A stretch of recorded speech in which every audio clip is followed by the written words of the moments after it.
Good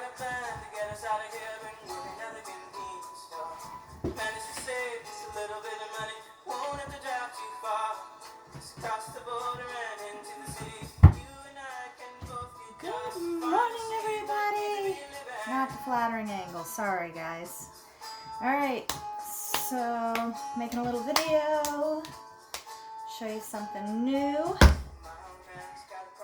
I had the absolutely most amazing pottery sale this week. Sold out in 36 minutes. Really appreciate everybody who bought, and I know there's a lot of people who wanted to and I didn't get to. Let me turn that music down a little bit.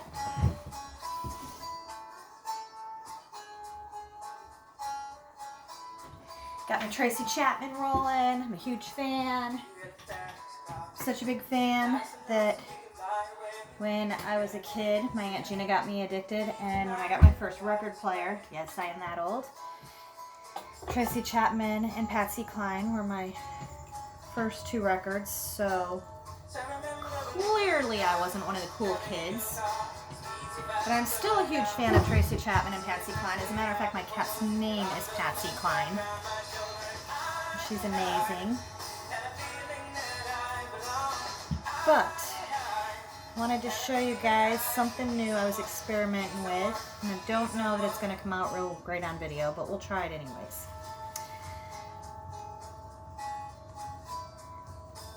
So almost every load that I make has something experimental in it. I'm constantly researching and learning, and there's just nothing I don't ever want to try, and I'm really bad about finding something amazing and then just not doing it again. But there will be more West Virginia mugs. Don't panic, people. I think I'll be making those forever, and I'm super grateful and excited.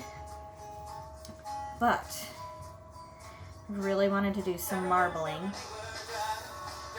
And I've tried multiple times to make my own colored clay, which is not cheap, and it hasn't turned out. I've had a lot of not success rates and failures there, so I came across a place that was selling colored clay, pre-colored clay, which is still pretty expensive. 5 pounds cost me more than what 25 pounds of my regular clay cost me. So, in all honesty, I don't really know how many of these I'll be able to afford to make and sell, but we're going to do it anyways for sake of saying I did and experimenting.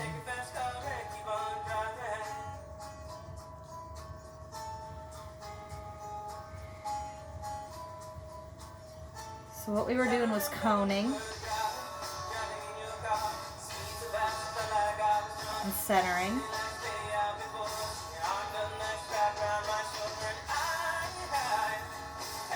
I'm working with a pound, well, a little less than 2 pounds, about 1 3/4 pounds of clay. What makes this exciting is that there is a navy blue, which doesn't look navy right now, it looks gray, and white and yellow. So let's go Mountaineers! I'm really obsessed with this whole West Virginia pottery thing right now. I just love my state, and it's hurting right now, and I like so many, and it worries me.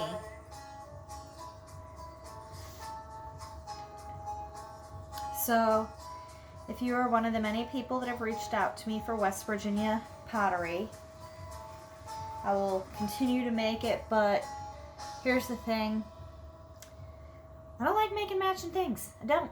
And there'll always be West Virginia pottery constantly coming, but for someone who made 100 matching mugs the other day, that gets a little stressful, and it really, you know, kind of pulls on the heart of a creative mind. So I'm going to absolutely keep knocking out West Virginia bowls and mugs, and I'm so happy you guys love them, but I'm still going to experiment with other things and just go with the mood sometimes. So if you're not a fan, or if you're a fan of some of the original stuff, it's going to be there too. This has been a really strange year because of everything going on with coronavirus, but it's also been a good year for me for pottery because now I'm not trying to fit in you know, 3 practices and a game or 2 a week, and worrying about all that. My hours at the restaurant are down because we're only open 11 to 7, which make sure you're supporting your local businesses. Beander's and El Gran and Bird's Donuts and Smoke on the Water. And I mean, I know there's a lot I'm missing. S&T's and Serendipities and the Del Monte. I love it. There's so many of them, guys, and it's going to be a rough year. It's a rough year for everybody, I know, but we don't want a world without these places in it. Trust me.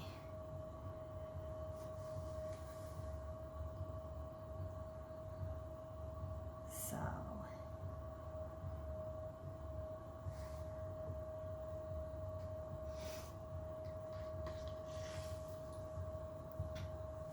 what happened to my music? Kicked off on me. No fair. I always like to listen to like really relaxing music when I do this. Helps me get in the zone.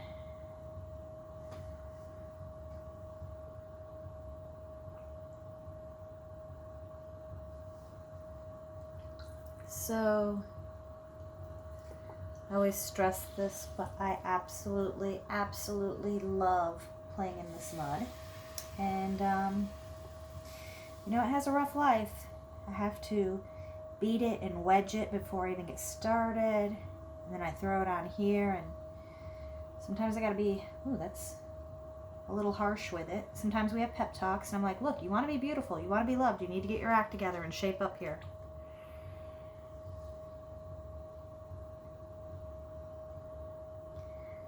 You know, and then it goes into, it dries, and that takes weeks from the time it comes off this wheel.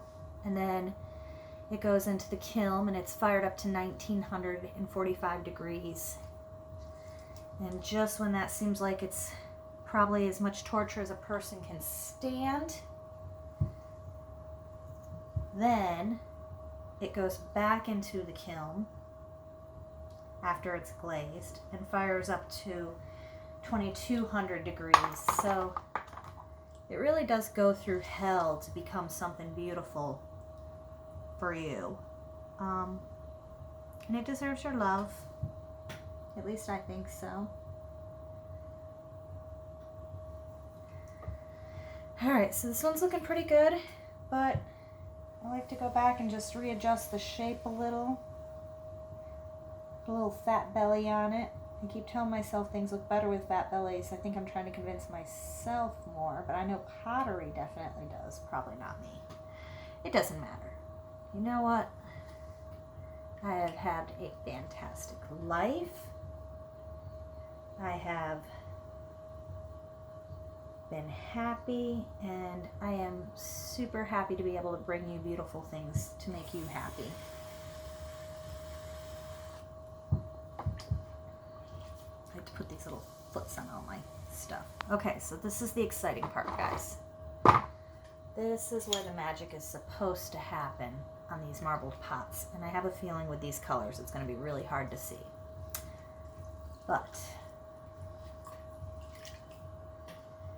alright, so basically I've had all these colors in here and I've run, but the whole time the wheel's turning, it's smearing.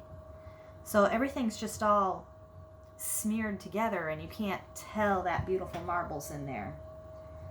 So this is the part where I have to go in and basically take that top layer out of it so that we can see that color start to form. And I've done this with brown clay before, and it's amazing. I have never done it with this clay, and you just don't really see the marbling in here the way that you do with the brown clay.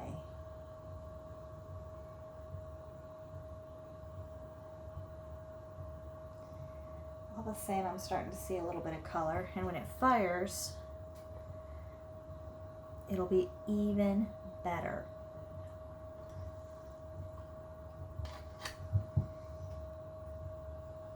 because that gray color that we think is navy blue will get real dark.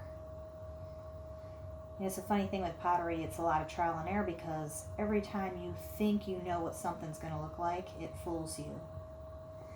In a lot of my pieces, it looks like I'm using lots of colors, but it's usually just 2, sometimes 3, and where they overlap, they make their own colors. All right, let's slow this down and see if we can see any color in here. Forgot a towel for my hands. I'm a mess when I do this. You can definitely see the yellow.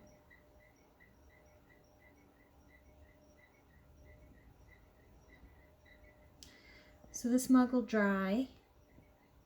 Tomorrow I'll put a handle on it.